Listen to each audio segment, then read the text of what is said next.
So everyone, this is Ryan Byers with Front Range Compliance. I'll give you a little background on my experience with him, and then he can tell you about his history and his work background. As most of you know, we were visited by the Department of Transportation and had a full-on compliance audit this year, which is they're not looking for one specific thing, they're looking at everything.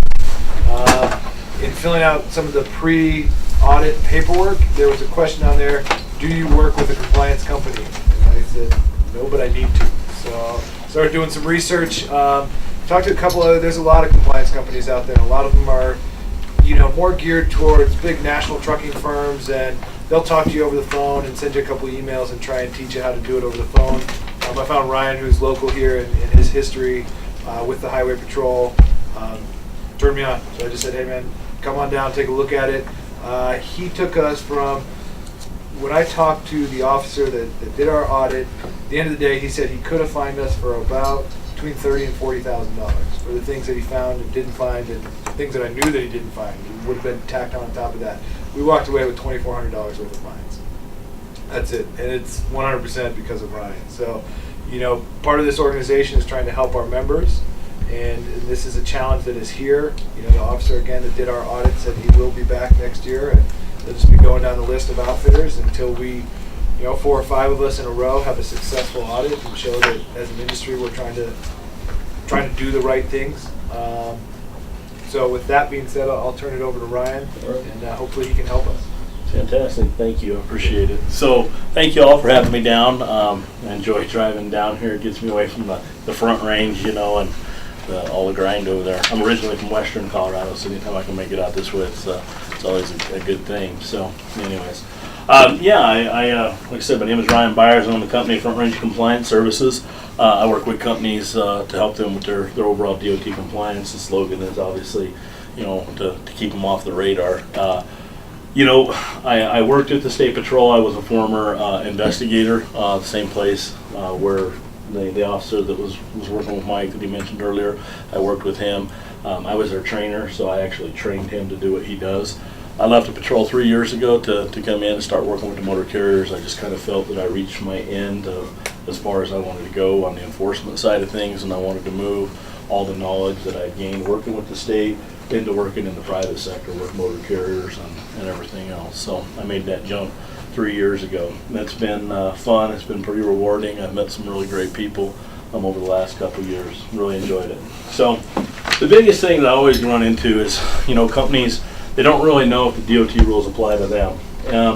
And it is a little bit confusing because we talk, the lingo within this business is trucker or trucking company or a commercial motor vehicle. And when I say any of those words, companies like yourselves and some of the other ones out there, they don't really see themselves fitting into that. You guys are not a trucking company, but you do transport some passengers as part of your business. And so as that goes through it, we have to ask the question is, does a commercial motor vehicle apply to us? And I put together a few flow charts that I use as part of my business and the day-to-day operations. And the first one I'd like to direct your attention to, what this is this is what is considered a commercial motor vehicle. Joe, do you need a couple? Please send them down your way there. So a couple things that I've run into is when I walk in and I start talking to anybody and I say the word commercial motor vehicle, the first thing that they see in their head is just that thing, that stereotypical, Smoking the Bandit days type thing, and that's going to be a big 18-wheeler. But commercial motor vehicles are much more than that. And if you look at this flow chart, it starts off with, number one, is your vehicle being used as part of a commercial business? Okay? And I think everybody in here would say, yeah, it is part of our business. So then it goes through, and the first couple things that it talks about is weight. All right. So if you're not transporting passengers, we have to take the actual weight in. And the weight that they take into consideration is the gross vehicle weight rating. That's the weight rating that's specified by the manufacturer. And that can either be the vehicle by itself or a vehicle in combination with a trailer. So for those of you who drive, a passenger van that doesn't meet these requirements for the passenger carriers, if I take the gross vehicle weight rating of that van and I hook it up to a trailer, if you're pulling something behind it, if those two gross vehicle weight ratings go over 10,000 pounds, we're in the business of a commercial motor vehicle. Real And that's quick, when Ryan, DOT rules what kick in. is it typically for a van? Do you know off the top of your head? Well, I think you guys are typically driving some 3/4 ton vans. That's typically what I see out there. And that could be 8,800 to 99, depending on the actual frame and chassis of that actual van itself. So it doesn't take a very big trailer to get us up to that 10,001 marker. And remember, it's not what it weighs, it's what it's specified to carry. And I realize that some of your guys' trailers are homemade.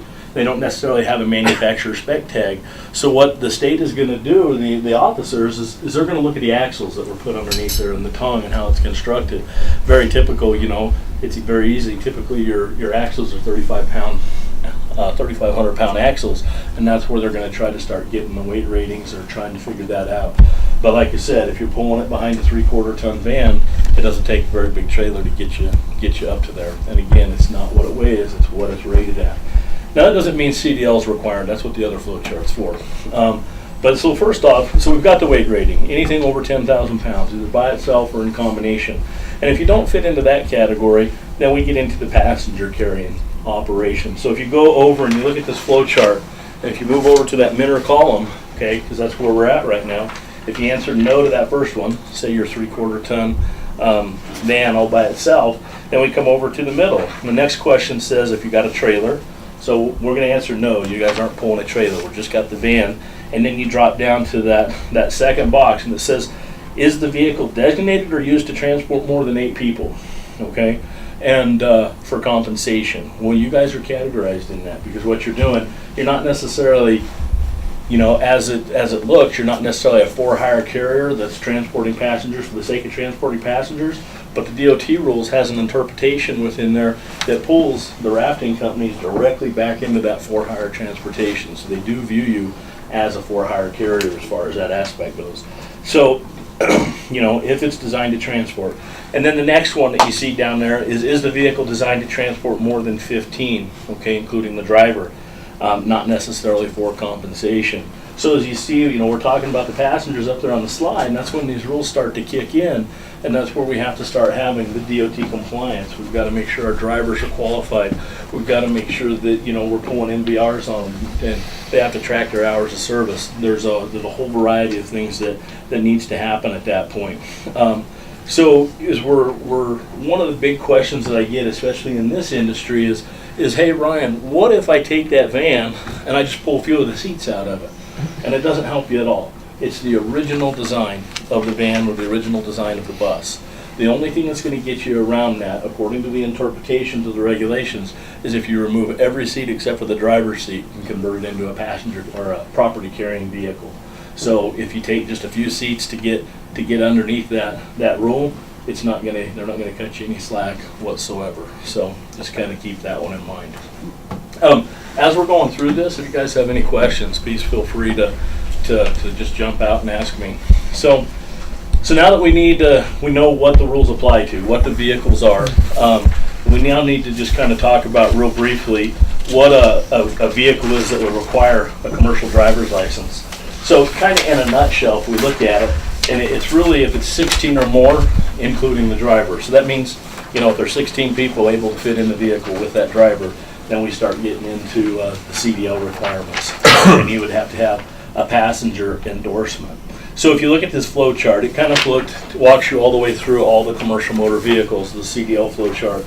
And when we get all the way down to passengers, you notice that requires the Class C, okay? But I want to direct your attention, okay, if you come over here and you ask the question, the very first question that's on this box, it says, does the vehicle or combination of vehicles have a manufacturer's gross vehicle weight rating or combination weight rating over 26,000 pounds? Now, think about some of your guys' fleets. Think about the buses, the larger ones that are out there. What is the gross vehicle weight rating on some of those vehicles? You guys know?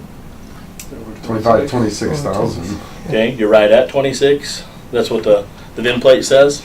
So some of them you'll see will be rated a little higher. Some will be rated a little bit, or right at 26 or just under. Some of them will be rated a little bit over. So you want to make sure that you have to physically go out there and look at them. If you don't know, there's a VIN assist program that I can utilize to go through and run the VIN, and it'll tell us what the gross vehicle weight rating is by the manufacturer. Because it does change, because depending on that weight, it changes the class of license that you have to have. Your smaller combinations under 26 that are designed to haul 16 or more, that's a Class C CDL, and the driver has to have a passenger endorsement. However, if you have a bigger vehicle that happens to be over 26, due to the rule, the way it's written, when you come over here, it says, does the power unit have a gross vehicle weight rating over 26,000 pounds? Okay, if that bus by itself has a weight rating over 26, then that driver would have to have a Class B CDL. So we just want to make sure, because that's another way when they come in and do their investigation, they're going to really land you in hot waters if we have a driver that's got a Class C driving a Class B combination. So we'll be looking at a pretty stout little fine if something like that happens. So keep that in mind. The next thing, well, that's what we just talked about. If the vehicle by itself has a gross vehicle weight rating over 26,000, we want to make sure we have the Class B license. So really, when we're talking about compliance, we have to remember the basics. And basic, when it comes to the commercial motor vehicle world, has two dual purposes. Number one, the basics. What are the things that we need to set up to go through and have an effective safety management plan and reduce our risk? Because that's what this is really about. There's going to be more rules, and every time a bus crashes somewhere in the nation, we get more and more rules that are going on. And unfortunately, your guys' market, this industry, there's a big sign over you that says, hey, we're not doing anything to comply. So these enforcement officers, they get that in your head. And I know that's not true, but that's their perception. Okay, so Darren Barnes, Trooper Barnes, I trained him, he's a great guy, but he's here for business. And you know what, he's going to come in, and I know he works with some of you by inspecting your vehicles every year, and that's great. Keep that program up and running. Nothing's going to help you in the public eye more than that. But he's also there for business. So if he does see something wrong, he's going to be bringing that packing that punch to you. So we want to make sure that we're taking care of the basics. Okay, basic. I said it's dual purpose because, of course, the basics of compliance. What do we need to do? And what we need to fix? Go ahead. Ryan, the terminology used kind of, I don't know, it's unnerving when you say he's there for business. Mm-hmm. To me, it's like, why is the approach that way? Why isn't it like, I think you found a great niche. You found a great niche because of the system Right. that we're dealing with and that you came from. You're like, wow, how come it's this way?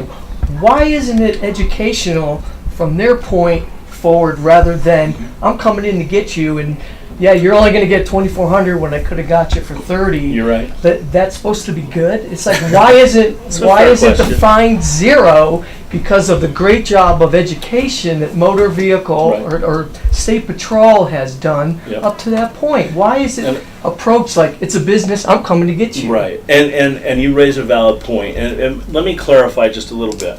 He's not coming in to visit with you guys with the attitude of I'm coming to get you, but you have to think of the different hats that he's wearing. Mm-hmm. Okay, and the state patrol, they train their officers.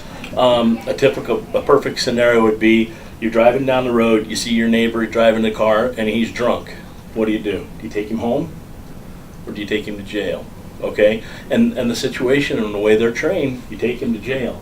And why? Because lawsuits have changed this whole nation to face. We can't just be friendly anymore. We can't be good.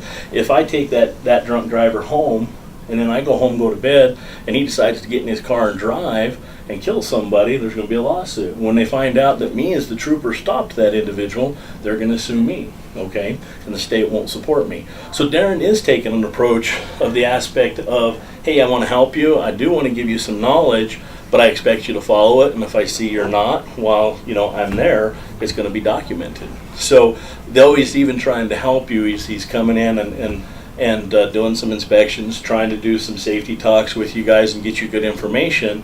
When he puts on his business hat, I'm going to be an enforcement officer, it doesn't matter how much help he's giving you along the way.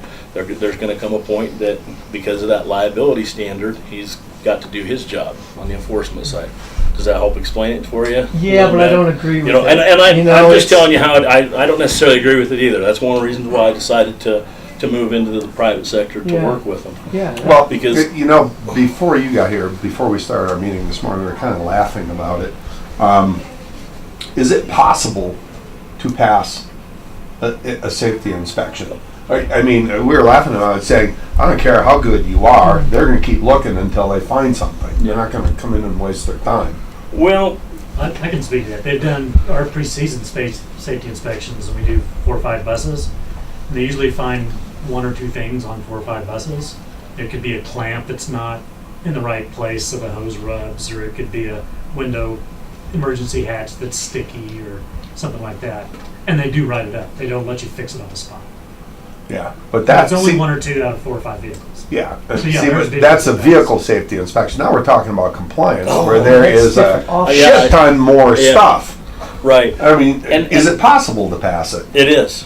It is. And that's the beautiful thing about working with somebody like me. Because when I pull out the federal regulation books, I'm sure some of you guys are familiar, it's a pretty good sized book and there's a lot to go wrong.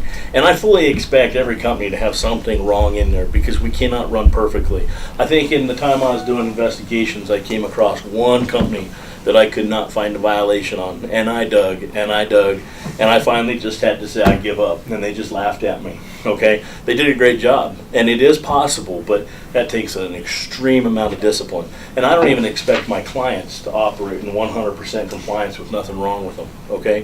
First of all, by working with me, okay, we're going to know the exact things that are going to get you in hot water. So when I do an audit on a company, I will go through and prioritize violations in category 1, 2, and 3. Category 1 is going to be the most severe violation. Those are the things that they're going to come after you for, they're going to fine you for, and ultimately could shut down your authority for to transport passengers. And those are going to be the things that affect the behavioral analysis and safety improvement categories. Okay. The next thing would be the category 2. They're not necessarily the more severe ones, but if left out of balance and unfixed, those are the things that are going to ultimately lead to a more severe violation. And in those category 1 violations, really those can just kind of hang out. We'll get to them when we get to them, but let's prioritize and take care of these major things right here. And in the commercial motor vehicle world and compliance, a lot of people like to go through and tinker with those little things because those are the easy ones to fix. You know, an example of that would be putting tire size on every one of my maintenance files. Yeah, that's great. You know, when I deal with somebody that knows I know the tire size is needed on a maintenance folder, that's an indication I'm dealing with somebody that knows the rules. But when I see they got the tire size on there and they're doing something else wrong, like using a positive tested driver, or they don't have a drug and alcohol testing program, or they don't have a qualification tracking system for their drivers in place, you know, I'm seeing this other more severe stuff that's being left unchecked while they're taking care of the little stuff. So we just have to get them rerouted. So even though there's some little things that can go wrong, we can have those violations all day long. It's not going to upset anybody. It gives the state something to write up so they can feel like they did their job. But as long as we don't have those more major violations, that's what we want to limit. So the amount of critical and acute things. So Mike, did you have major violations or did you get $2,400 worth of minor stuff? I have major violations. Oh, okay. All right. And I think if Mike and I would have started working together, you know, 6 months to a year before, I don't think he would have had a fine, period. There wouldn't have been anything. You know, we would have been able to stop. Unfortunately, I can't reverse the past, so we have to answer to everything. But one of the little known things of how the state and the feds do their business is they work on progression, okay? What they want to see is that a company, even if they're out of compliance, that they're actively working toward compliance.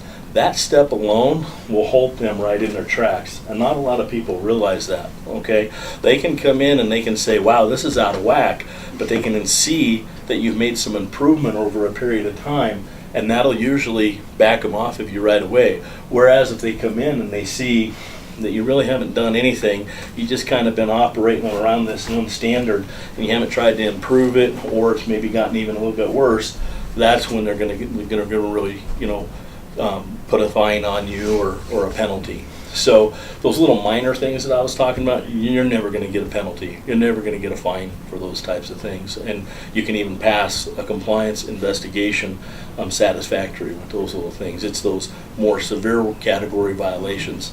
They're going to drop that rating and cause you to Well, fail. you know, and I'm kind of curious about, you know, okay, so I don't think anybody in here is driving commercial vehicles right now for our rafting businesses.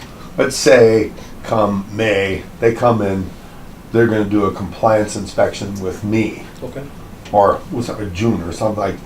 How far back do they look versus do they look at your state of affairs right now, or is this kind of what you do for the last 5 years and that was all screwed up? Or? Absolutely. It's a good question. So when they do an investigation, they're going to primarily focus everything over the last 365 days. They can go back as far as 3 year, depending on the record we're keeping requirements for that specific item.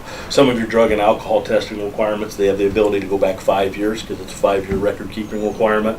Typically, you know, for driver qualifications, it's a 3 year requirement. For vehicle maintenance, it's a 1 year requirement. You have to maintain records for 1 year after you sell a vehicle or whichever else. So generally speaking, they'll focus the entire investigation around the 365 days, starting from where they're at.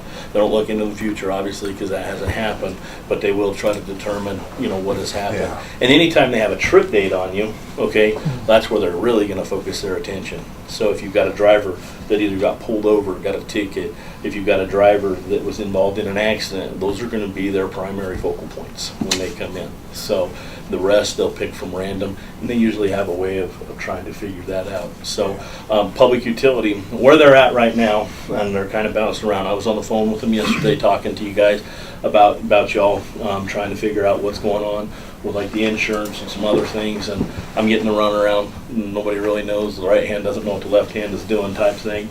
You know, I really was trying to get some information I can bring down there to you. And they're the two enforcement agencies are both kicking around, you know, who is it that you guys are going to fall under their authority? Is it going to be the Public Utilities Commission, or is it going to be the Colorado State Patrol? Now, I can tell you from experience on both the enforcement side and on the private side, you want to fall under the Colorado State Patrol's authority. Okay, I don't know if any of you ever dealt with the Public Utilities Commission, but if you think going through an audit through the State Patrol is difficult, the Public Utility Commission is astronomical. Okay, we're talking $1 million fine here, 600,000 there, you know, where the State Patrol, you know, is substantially a little easier to get along with. So, yeah, if we can keep it with the state or within the Colorado State Patrol, that'd be great. So, they're unfortunately they're still working with that, trying to figure out where they're going. But the public utility folks, they have absolutely no sense of humor whatsoever. So, Who's trying to do what with those two groups? Well, Is one pushing? we'll see what happens that, is or- in Colorado, passenger carriers aren't necessarily regulated by the State Patrol until they start to get into CDL required vehicles, okay? And what we're talking about, I mean, by weight, because of the way the adoptions are written, okay? So the way it is written, that the Colorado State Patrol has all authority over motor coaches and everything else, you guys are kind of falling into that gap because you have trailers behind vans and everything else, so you fall back into their authority. So by state law, the Public Utilities Commission regulates all of the passenger carriers in the state, except for the river rafters, okay? And I don't know enough about the history to tell you why it's happened that way or anything else, but one enforcement group is looking at the other one, and they're both really kind of kicking around. How do they want to go about the enforcement on this side, or who's going to regulate you, and as far as that goes. Public Utilities Commission, they do sting operations, and they do it year-round with passenger carriers. So you can expect that they'll actually, if they come in for an investigation, it's not uncommon that they've actually booked a trip and taken a trip with you and documented everything that they witnessed through the trip.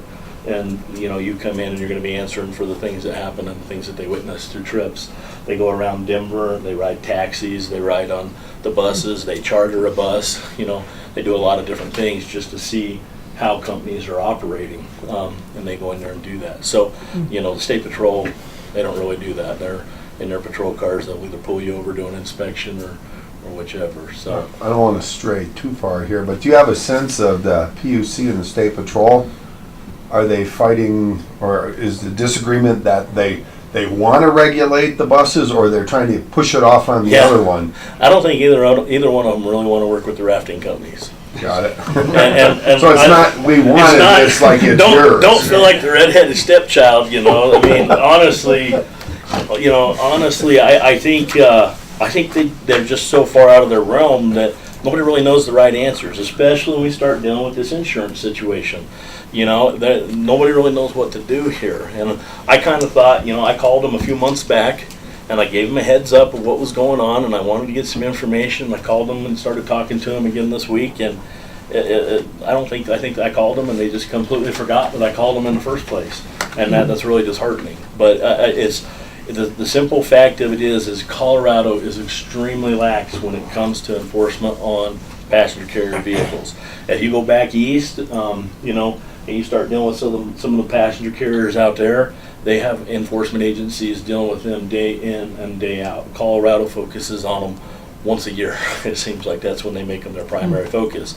And Darren Barnes, it's not like he's got a lot of passenger carriers to work with down here in this area, and since this is where he's stationed, you guys have his undivided attention. So, you know, yeah. So that's kind of how it works. So I think you're going to stay within the state patrol just simply because of how the law is written, and that's not a bad thing. It's just they got to get their ducks in a row right now. That's really what it boils down to. So Ryan, I got one question. Yeah, okay, go ahead, Tom. Sorry. Typically, are the violations more personnel and like paperwork violations or equipment violations? You see of what we're commonly seeing. Yeah. You know, you're not going to see as many equipment violations because there's not a lot of roadside enforcement on you guys, and that's simply because it's the policy of the Federal Motor Carrier Safety Administration not to do an inspection on a moving passenger carrier. They have to get them at either a stopping point or a beginning point. They don't want to stop them with passengers.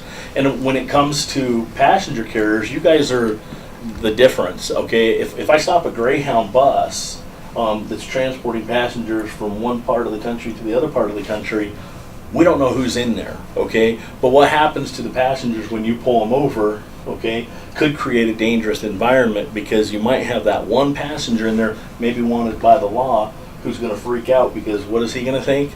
He or she's not going to think you're stopping them for an inspection. They're going to think you're stopping them because they're on there. And then you have this dangerous environment, and there's been hostage situations and people killed in the past because of that. So because of that, there's the policy that we only, the enforcement folks will only work to stop you guys at those two different locations where we can get rid of the passengers, then you bring the vehicle back to the inspection site. So because of that, unless they decide to literally come down here and really make this a focus, you know, that's about the only time that would happen. And I don't foresee that unless they start to see a crash increase where your guys' companies or the rafting companies starts crashing, or they see a change in behavior or pattern as far as that goes. If you were interstate, meaning you were constantly crossing state lines with passengers, then you'd have the feds doing it. For instance, it's very common for them to go down to Cortez there at Mesa Verde, and they'll set up there, and as the buses come in, they'll offload them and they'll bring the buses around. But those are out-of-state buses that are coming from all over the country, so they'll do things like that. So with your industry, I don't foresee that really happening. So how they're getting around that to do your inspections is typically once a year. Darren Barnes, okay, he has to do so many bus inspections a year to maintain his certification. Well, he's contacting you guys and coming to your facility and doing what they call a level 5 inspection, okay? And he's going to do that inspection there at your facility. That's good for you, okay? And it's good for him. You're helping him out too, because it's not like he has a lot of buses around here to inspect. So what he'll do is he comes in, he does the inspections. It gives you a chance to make sure that, you know, your buses are squared away before he gets there. In the public's eye, it's good. And it's a really good, you know, publicity move for you guys, because you invite them to come in, they inspect them, you know, and hopefully everything checks out. So that's really good for the resume of the company. So like I said, the equipment side, it's not as big of an issue because you're not actively getting inspected. When they come in and they do a compliance review or a compliance investigation, they're going to be looking at the administrative side of things. What is your safety management plan? And if we move on here, I'll kind of show you this next little slide. This is what it kind of talks Ryan, about. let me, because we're on a bit of a time crunch here. Yeah, Ty, to yeah. answer that question, give you an example. He was there for 2 days with me, and he spent an hour on our vehicles. That was it. And the other thing is they can't inspect the vehicles that aren't there, so we just happen to have a couple in the shop. And they also can't inspect your trailers unless they're connected to the vehicles. So these are little tips that, you know, they told me. Yeah, what I think would be good now, Ryan, is because we do only have a couple more minutes, is if you can talk about kind of the services that you can provide for Sure. us. I think, does everyone get the big picture that, that this is an issue? We do fall under these areas. I mean, I think every one of us has to have CDL drivers. We have to have CDL compliant programs set up. So individually, there are programs that Ryan can do to come into each one of our businesses. I know we talked about this where some outfitter said, I don't want to sit in on another seminar. I want him to come to my business and look at my specific situation. So Ryan can do that. It's at a negotiated rate of less than what he charges the public for the AROA members, which is great. But he also had the idea, dealing with some of the other outfitters, of having some general training sessions for, and he can just go over it on the list. Yeah, here. absolutely. So just, if you look up there at the basics, this is the type of stuff that I'm going to help you get set up and in place. Besides drug and alcohol testing, I don't run the programs, but I have companies I can recommend. And I understand there's some pretty reputable companies here in the area, and that's who I would actually steer you toward. I think for small business, they need to have a good local representatives that's going to help them run a good drug and alcohol program. But anyway, so as far as the systems that I would help you set up, we have to have tracking things in place so that we can track our qualifications of our drivers, make sure we're fulfilling all the obligations and the requirements. The same thing with our maintenance programs. We've got to be tracking what we're doing on the maintenance. If you guys aren't writing it down and tracking it properly, in the eye of the courts, it didn't happen. So you've got to log and you have got to show and be proud of everything you're doing within your safety management program. When we go through a safety management cycle, and those of you who have ever been through an investigation, you're going to be very familiar with this little wheel. And the simple being is this is a tool that can help you go through and identify where the breakdown is within your safety management system. So where do we need to insert everything?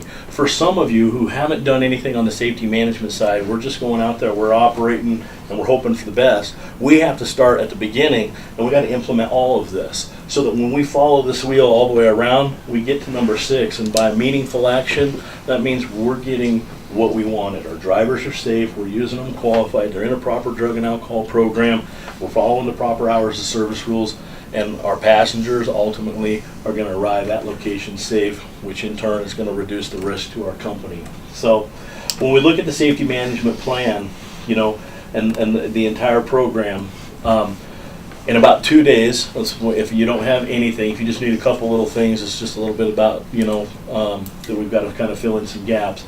Generally, if we're going to start at the beginning and build out a whole program, I spent 2 days with Mike getting everything built out. That's generally about how long it's going to take me to get everything built out and put into place and give you a program that you're going to be able to manage.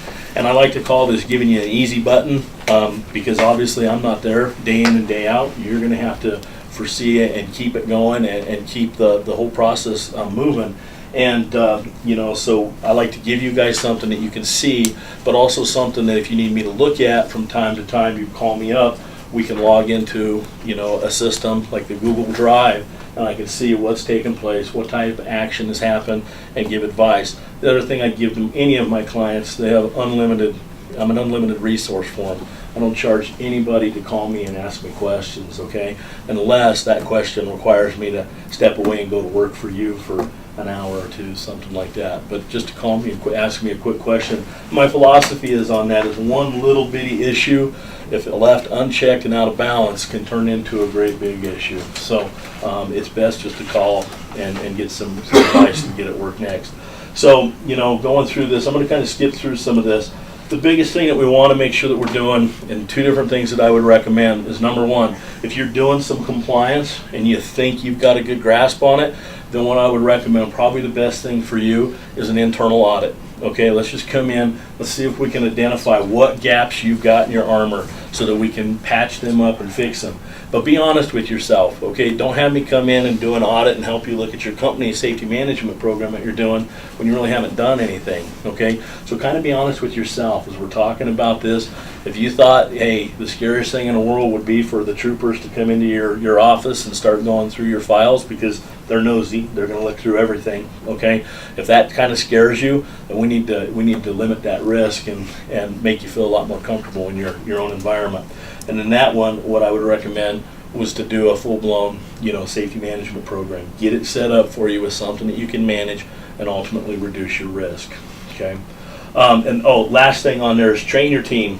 Guys, the biggest mistake that I see anybody do is they dump money into their program trying to get compliance, but they don't teach their drivers anything. They just assume, they know this stuff, okay?